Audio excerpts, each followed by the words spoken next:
Thanks, Erica. I thought it went the other way around. I thought ahead we're big fans of UCD. There you go. Okay. Right. So, what we're looking at today, we're just going to do a quick Lanigan's ball, myself and Claire here, and show how we use data like we're standing on a burning platform. So we're using the data to create almost like an urgency around how to progress what we do. So we'll give you the context and talk to you about who counts and how sharing data or democratizing data is so effective in institutions like UCD, and obviously where universal design fits in that. So many of you will know UCD, a highly selective university, research intensive. There are 6 colleges in UCD and about very close to 40,000 students now. In that, about a quarter of our places are reserved for access pathways. And when we look at the data, which Claire will show you later, about 40% of our students are in one or more groups, so high intersectionality among the students. So some time ago, many of you will be familiar with our University for All initiative and the work of Lisa Padden, among others. We created this whole institution evidence-based approach to student inclusion.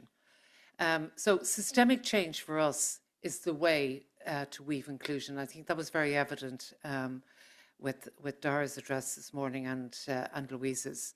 So the real trick, obviously, is to dispel or challenge the myth of the traditional or the average student, because they don't exist. And for us, we need to give access pathways a visibility. We call that visibility, and we call that mainstreaming University for All, where we've moved quite some time ago now. We moved access from the margins to mainstream. We talked about access being everyone's business. Inclusion is everyone's business as well, as has been reframed today. And for that, and the way that works for us in our university, it's not just the work of the Access and Lifelong Learning Centre, it's everyone's. So we have a very effective widening participation committee in the university, chaired by a senior academic with everybody on it.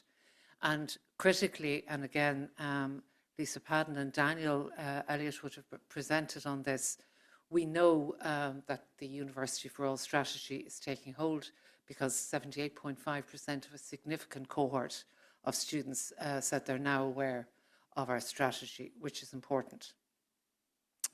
As part of the democratizing data, the key thing for us is to share the data we have. If people have the data, they will feel the heat under their feet, and hopefully they will act. So we do a huge amount of data, and you will see from Claire's work where we're going with it. We call it who counts, because we believe that what you treasure what you measure. So it's really, really important not only to count what you have, but to give it a lot of visibility. We created a Who Counts publication a couple of years ago, and we're about to launch the Absolute Page Turner Volume 2 in another few weeks. And we're capturing all of this data, not only on participation and progression, but increasingly on graduate outcomes. So as was it Richard was saying earlier today, it's not just about getting in, it's how do students, do they thrive when they're in? And critically, and again, there was a lovely shout out to the Universal Design Badges, we count that as well, and we report to all programmes on the numbers that they have. So my last twist before your dance, Claire. So the Who Counts for us has a dual purpose.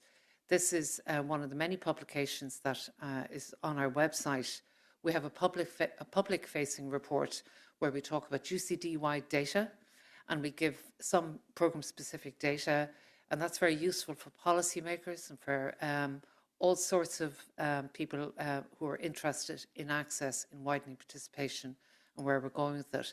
And then critically, we also have a version of that we share with our colleagues, so they can see specifically how they're doing at a program level, by cohort, by group, and they can compare their progress relative to their colleagues. So it does give you that nice warmth under your feet about where your data is. And I think it prevents, or I hope it does, the complacency that you might feel if you have a big institutional number, but your program number mightn't be so good. So I'm going to hand over to you, Claire. you. So I'll just be giving you a quick sneak peek of some of the data that will be included in our Who Counts publication coming out on April 23rd. So first, how do our students get in? In UCD, we have something we call a quota, where we reserve over 25% of our places for our 6 access pathways. And each year since 2018-2019, we've looked at this quota and how we fill it, because it's all very well setting aside the places, but do we fill them?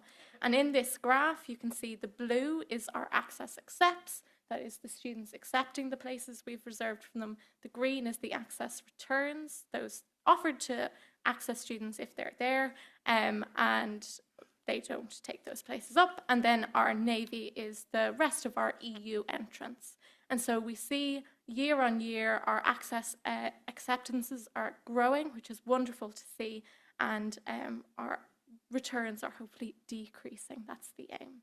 So that is our admissions data. We also look at participation data, which looks at our whole undergraduate cohort, including our international students. And we track 5 access groups in line with the National Access Plan target groups.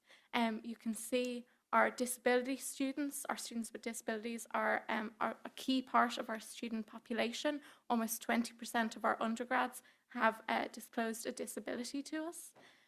We also have our low income group at 12.9% in 23-24, our part-time students, our mature students, and our QQI FET students. And we're very lucky in UCD to have a lot of longitudinal data. You can see our participation data comes from 2015-16 all the way up to 23-24 as we have it currently.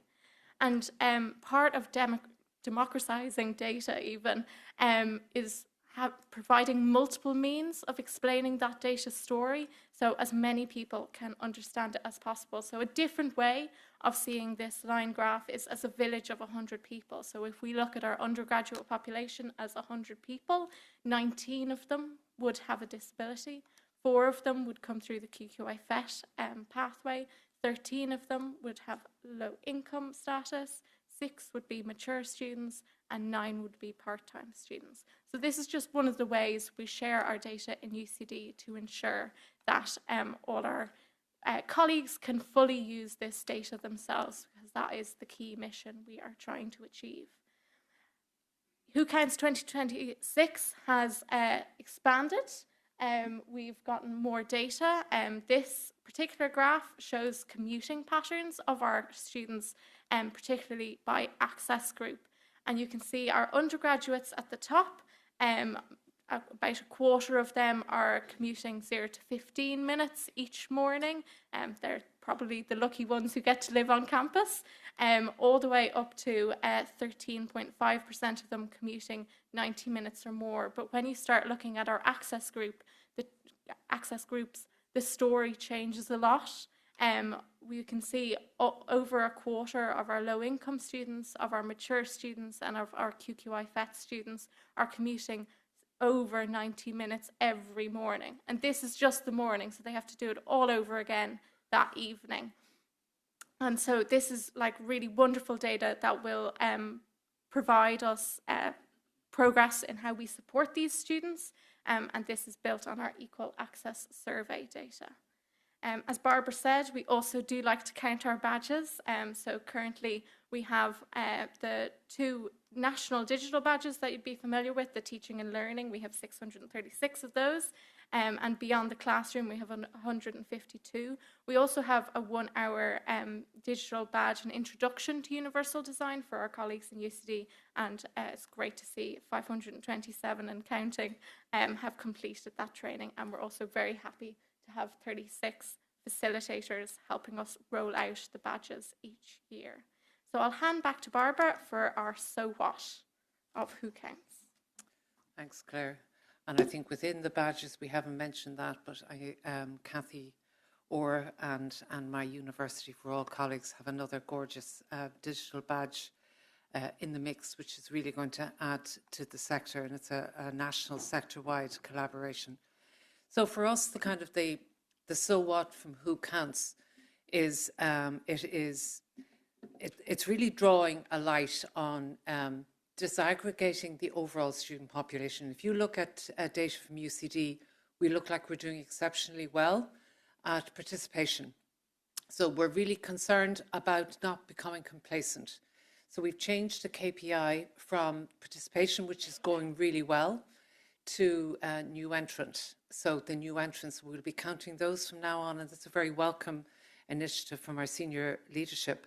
But we can see hierarchies once we look at our data, and I'm sure all of you will see that in your programs. So the higher the points, the fewer the access students, and there's a very obvious link, and we understand that, but the data really does make you have to interrogate your program, program by program. We can see there's an uneven use of access pathways. So some of the pathways are thriving and some of them aren't, and the data is not allowing us any complacency on that.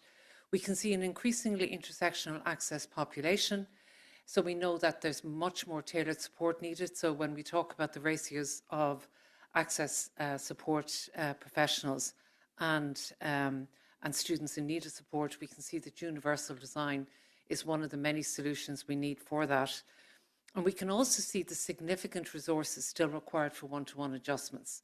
I mean, some of my colleagues on the disability support team, I mean, the extent of the needs assessments that we're doing are huge, and they're getting bigger every year.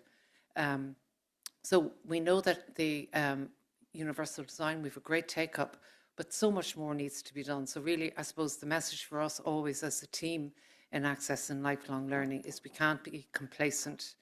You know that we've worked a lot. The volume 2 of the toolkit is going well, and that has certainly helped us, and we'd like to think has informed the Altitude Charter significantly in how to develop universal design in higher education.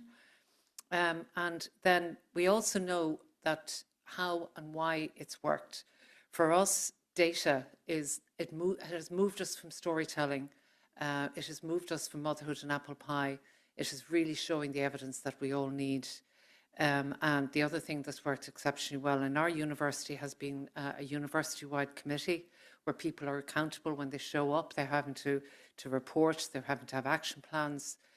Lisa, Daniel and others have worked excessively and extensively on implementation plans. So it's about more than talking. It is really about acting, and it's about systems change. Networks work for us for active collaboration. Dara talked about our positive engagement with them, equally positive for us, and what we've learned from the other universities and HEIs as well. Key to all of it, though, you have to have your senior managers owning universal design and owning everything we're doing, because this isn't the work of access, it's the work of everyone. Finally, and I mentioned there briefly that we have all these publications online, and so please feel free to download if you haven't done so already, but a wealth of information shared by very generous colleagues across the sector and written up. I think that should bring us more or less to 15 minutes, I think. So if there are questions, I'm not quite sure, Erica, what you had in mind. Sorry? Time for one. There you go. Sorry, I hopped out there. Was there any questions?